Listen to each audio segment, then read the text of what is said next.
ओम गणेशाय नमः। आज सोमवार के दिन मैं आप सभी को श्री शिव जी का विशेष महात्म्य सुनाने जा रही हूँ। इस महात्म्य को जो भी भक्त श्रद्धा पूर्वक सुनेगा उसकी सारी मनोरथ भगवान शिव अवश्य पूरी करेंगे।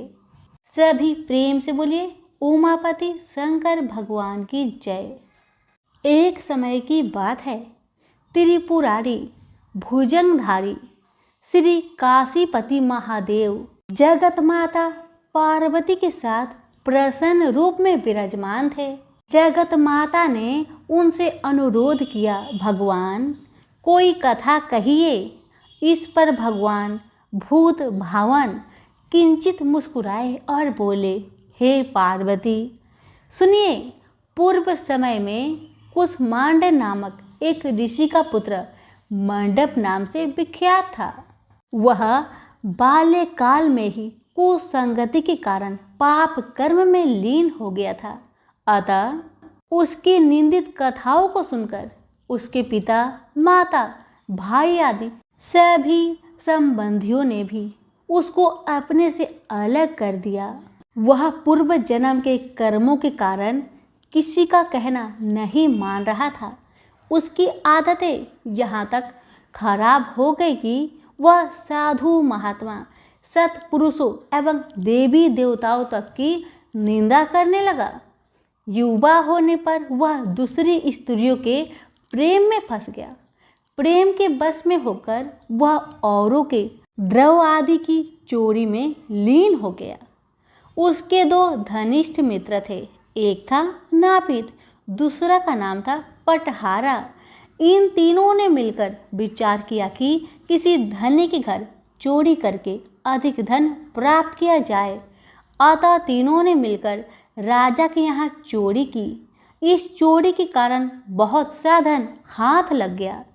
सारा धन मंडप के पास था। दोनों मित्रों के मांगने पर भी उसने उन दोनों का हिस्सा नहीं दिया। इस धन को वह एक वेश्या के यहाँ ले गया। वेश्या के यहाँ वह प्रेम लीला करने लगा। इस बीच उसको प्यास लगी। पलंग के नीचे रखी गिलास उसने खाली कर दी, मगर उसका स्वाद कुछ दूसरा ही था। इसमें क्या था? उसने वेश्या से पूछा। इसमें मंदिरा था। वेश्या ने बताया। मंडप को इससे बड़ा दुख हुआ। मदिरा पान करके उसने महापाप किया है, यह सोचकर वह बड़ा दुख करने लगा। पर वेश्या बराबर मदिरा का गुणगान करती गई। उसने मंडप को फुसलाकर और मदिरा पिला दी तथा उसका सारा धन लेकर उसे बाहर निकाल दिया। होश में आने पर मंडप बड़ा विलाप करने लगा। पश्चाताप करता हुआ वह अपने मित्रों के पास आया और अपनी सारी आप बीती सुना दी। उन मित्रों ने कहा, हे मित्र, तुमने मदिरा पान करके बड़ा पाप किया है। अब तुम इसका प्रायश्चित करो। मुझे प्रायश्चित का उपाय बताओ। बिना प्रायश्चित के सुरापान का दोष नहीं मिटेगा। अतः उस वेश्या के स्वर्ण प्राप्त कर दान करो। यदि तुम ऐसा नहीं करोगे तो हम लोग तुम्हारी बड़ी निंदा करेंगे। यह सुनकर मंडप बड़ा दुखी हुआ। वह वेश्या के पास आया और वेश्या से अपना सारा दुखड़ा सुनाया। उसने वेश्या से स्वर्ण की मांग की। इस पर वेश्या बड़ी बिगड़ी और बोली, तुमने जो धन दिया है अब उसकी मांग मत करो। वेश्याएं कभी मिला हुआ धन वापस नहीं करती। क्या तुमको इस साधारण नियम का भी ज्ञान नहीं है? इस पर मंडप गिड़गिड़ाने लगा, पर वेश्या के हृदय पर इसका जरा भी असर न हुआ। उसने अनान्य वेश्याओं को बुला लिया। सब मिलकर उसकी भर्त्सना करने लगी। कई ने तो उसको धमकी भी दे दी। हे पार्वती, इस प्रकार मंडप बहुत अपमानित होकर वहां से निकाल दिया गया। मंडप विलाप करता हुआ अपने पिता के घर की ओर चला। इसके दोनों मित्र पीछे लग गए थे। जब मंडप पिता के सामने आया तो दोनों मित्रों ने उसका हाथ पकड़ लिया और बोले, मंडप, हम लोगों ने मिलकर राजा के यहाँ चोरी की है, पर तुमने हम लोगों का अंश नहीं दिया है।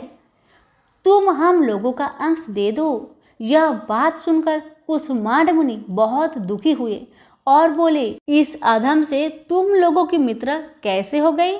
मंडप के मित्रों ने कहा, हे मुने, इसे भाभी ही समझिए, पर न्याय की बात तो यह है कि आपका पुत्र हमारा अंश नहीं दे रहा है। यह सारा धन लेकर वेश्या के यहाँ चला गया। उसने सारा धन ले लिया। वह वेश्या वाद विवाद में बड़ी चतुर है। वह धन वापस नहीं करेगी, अतः हमारा धन दिलवाइए, अन्यथा हम राज दरबार में गुहार करेंगे। इस पर कुसुमांड मुनि ने अपने पुत्र का हाथ पकड़ लिया। मुनि ने कहा, चलो मैं स्वयं राजा के पास चलता हूँ। न्यायप्रिय और धर्मात्मा राजा के दंड देने से पाप का नाश हो जाता है। पाप का प्रायश्चित न करने पर नरक यातना भुगतनी पड़ती है। इस पर मंडप के मित्रों ने कहा, हे मुने, आप अपने पुत्र को हमारे हवाले कर दे। राज दरबार में आपका जाना ठीक नहीं है। हम लोग इससे निपट लेंगे। इस पर मुनि श्रेष्ठ ने कहा, हे अधम पुत्रों, तुम इस लोगों के साथ जाकर राजदंड भोगकर प्रायश्चित करो। तुमने जो किया है बहुत बुरा किया है। आज से तुम मेरे पुत्र नहीं हो और मैं भी तुम्हारा कोई नहीं। जब तक तुम प्रायश्चित करके नहीं आओगे, मैं तुम्हारा मुख नहीं देख सकता। मंडप के मित्र मंडप को अपने साथ ले गए। दूर एक घने जंगल में ले जाकर पहले तो खूब भर्त्सना की, फिर बाद में उसको पीटना शुरू कर दिया। बेहद पीटने के कारण मंडप बेहोश होकर गिर पड़ा। उसके मित्रों ने समझाया कि वह मर गया, अतः उसको मरा हुआ जानकर उसके मित्रगण उसे वहीं छोड़कर चले गए। कुछ देर बाद मंडप को चेत आया तो वह विलाप करता हुआ एक और चल पड़ा। उसके दोनों मित्र एक मंदिर में रात भर भूखे प्यासे टिके रहे और प्रायश्चित करते रहे। प्रातः वो दोनों उसे देखने के लिए गए कि उसके शरीर की अब क्या गति हुई है।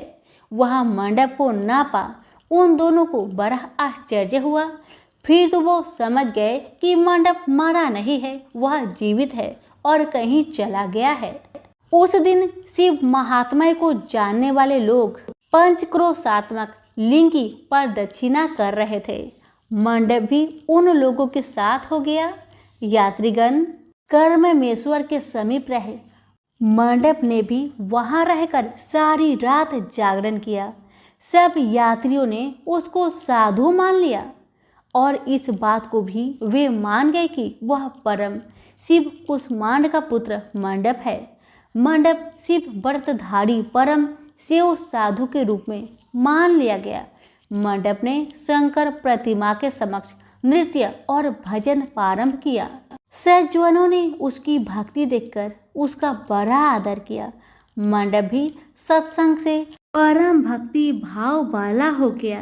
अब उसको ज्ञान हो गया कि शिव भक्ति के प्रताप से ही उसका इतना आदर हो रहा है। वह सबका प्रिय हो गया है। साथ ही भोजन, धन, धान्य, श्रद्धा भी मिल रही है।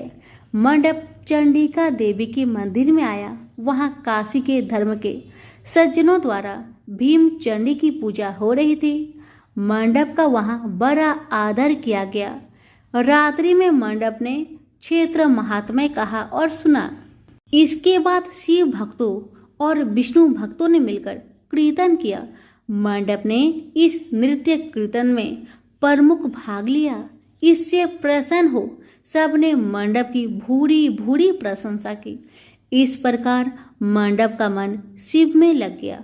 हे पार्वती, इस प्रकार मंडप मेरे क्षेत्र की प्रदक्षिणा करने लगा। ब्रह्म हत्या, सूरापान और चौड़े कर्म आदि सभी पापों से छुटकारा पाने के लिए मेरी स्तुति करने लगा।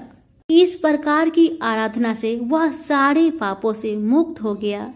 देहली विनायक में आकर मंडप जिह्वा की लोतुपता से मुक्त होकर केवल शिव शिव का उच्चारण करने लगा। उसकी इस साधना और भक्ति भाव को देखकर सर्वत्र उसका बड़ा आदर और मान सम्मान होने लगा। हे पार्वती, मंडप ने अन्न जल सब त्याग दिया और बार बार विलाप कर कहने लगा कि ब्राह्मण शरीरधारी होकर भी मैंने स्वर्ण की चोरी की, साध्वी माता को ठगा, वैश्यागमन सूरा पान किया, ब्राह्मण शब्द का हनन किया। पश्चात से मंडप विहल हो गया। हे देवी, मंडप के मन में यह विचार आया कि मेरे क्षेत्र की प्रदक्षिणा करने से वह सारे पापों से मुक्त हो गया। अतः वह काशी काशी शिव शंकर शिव की रट लगाकर अपने पापों का प्रायश्चित करता हुआ मेरे क्षेत्र की परिक्रमा करने लगा। रामेश्वर लिंग में आकर उसने स्नान पूजन किया, सोमनाथ का पूजन किया, सीता और लक्ष्मण के साथ श्री राम जी का पूजन किया। पूजन और भक्ति भाव देखकर सर्वत्र उसकी प्रशंसा हुई। मंडप ने अन्न जल का त्याग कर दिया था। तदंतर वृष भद्वज में आकर स्नान देव पूजन किया। प्रातःकाल वरुण संगम में स्नान किया। मुझे पूछता हुआ वह मेरे मंदिर आया। उसने आकर बड़ा दान पुण्य किया। सदोष मंडप ने साष्टांग प्रणाम किया। वह अनेक महात्मा उपस्थित थे। हे पार्वती, मंडप सबके आगे हाथ जोड़कर खड़ा हो गया और पूछने लगा, हे महात्माओं, मैंने बड़े बड़े पाप किए हैं। आप लोग कृपया यह बतलाइए कि इन पापों से छुटकारा किस प्रकार मुझे मिलेगा। सभी महात्माओं ने कहा, हे मंडप, तुम शिव भक्ति केशव के भक्त हो गए हो। पंचक्रोशात्मक लिंग पर दक्षिणा से और शिव कीर्तन से तुम्हारे सारे पाप नष्ट हो गए हैं। इस प्रकार सुन मंडप ने कहा, हे सत्यगणों, पिताजी ने तो मुझको घर से निकाल दिया है। अब मैं अपने घर कैसे जाऊं? और हे मुनि श्रेष्ठों, पिता को कैसे अपना मुंह दिखलाऊं? इस पर सबने कहा, अब तुम्हारे सारे पापों का प्रायश्चित हो गया है, तुम सहर्ष घर जा सकते हो।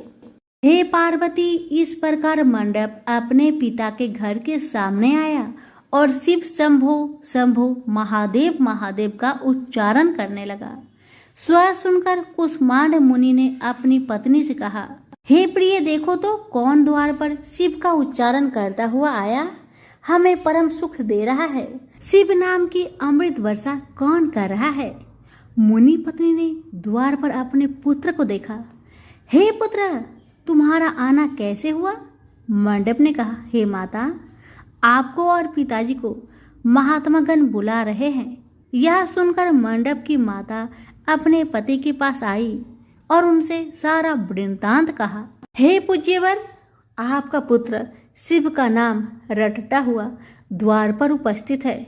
उसका कहना है कि प्रायश्चित करके वह पवित्र हो गया है। सदस्यगण आपको बुला रहे हैं, वे प्रायश्चित का प्रमाण देंगे। कुष्मांड मुनि दरवाजे पर आए। उन्होंने रुद्राक्षधारी शिव भक्त मंडप को देखा। तुम क्यों आए हो? थोड़े से प्रायश्चित से बड़े पाप का नाश नहीं होता है। मंडप ने कहा, हे पिताजी, इसमें कोई संदेह नहीं है कि मैंने बड़े पाप किए हैं। इतना होने पर भी महात्मागण आपको बुला रहे हैं। मुनि अपनी पत्नी के साथ महात्माओं के पास आए। महात्माओं ने एक स्वर में कहा, हे मुनिवर, आपका पुत्र समस्त पापों से मुक्त हो गया है।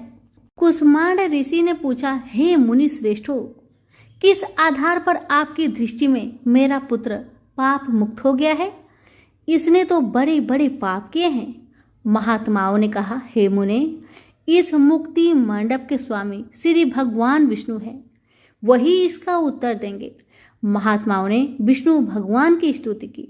इस पर आकाशवाणी हुई, हे स्तुति करने वाले महात्माओं, यह महापापी मंडप जो कुष्मांड मुनि का पुत्र है, अब अपने पापों से मुक्त हो शुद्ध हो गया है। यह साधु संतों के साथ शिव शंकर के क्षेत्र की परिक्रमा कर चुका है। अब कुष्मांड मुनि इसे ग्रहण कर सकते हैं। इस प्रकार हे पार्वती, मंडप को कुष्मांड मुनि आदर पूर्वक अपने घर पर ले गए। इस कथा को सुनकर माता पार्वती परम प्रसन्न हुई और बोली, प्रभु, आपने यह महत्वपूर्ण कथा कही, इससे कलयुग में प्राणियों का बड़ा भला होगा। कृपा कर इस पर कुछ और प्रकाश डाले। इस पर शिवजी बोले, हे पार्वती, अब तुम भैरव जी की कथा सुनो। इस पर भैरव जी प्रकट हुए और बोले, त्रेता युग में समदर्शी सांडिल्य नाम का एक ब्राह्मण था। वह महापंडित था। उसकी पुत्री का नाम विशालाक्षी था। वह सुंदरी थी।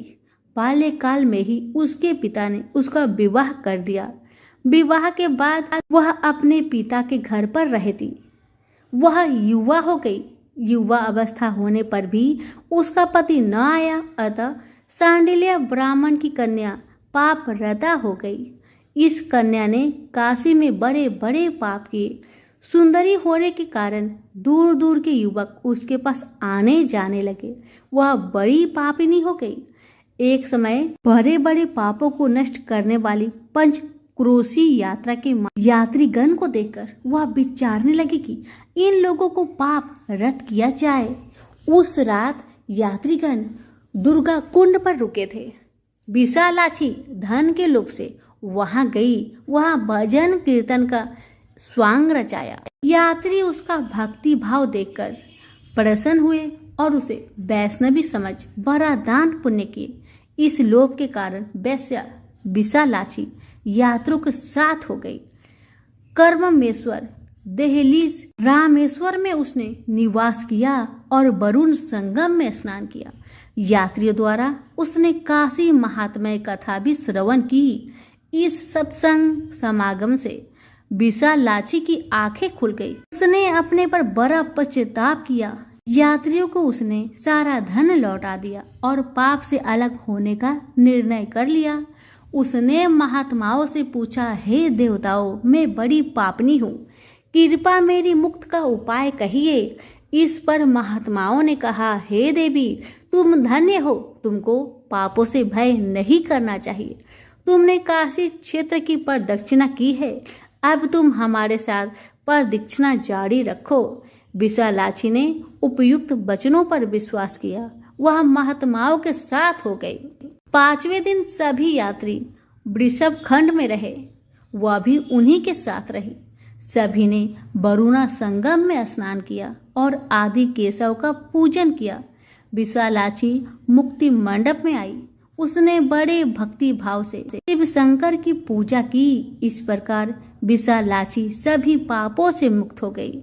उसके पिता सांडिल्य ने बड़े आदर के साथ उसे अपने घर में स्थान दिया। वह इस प्रकार पवित्र हो गई। भैरव जी बोले, हे पार्वती, यह काशी क्षेत्र का महात्म्य है। इसे पढ़ने सुनने से सबका कल्याण होता है।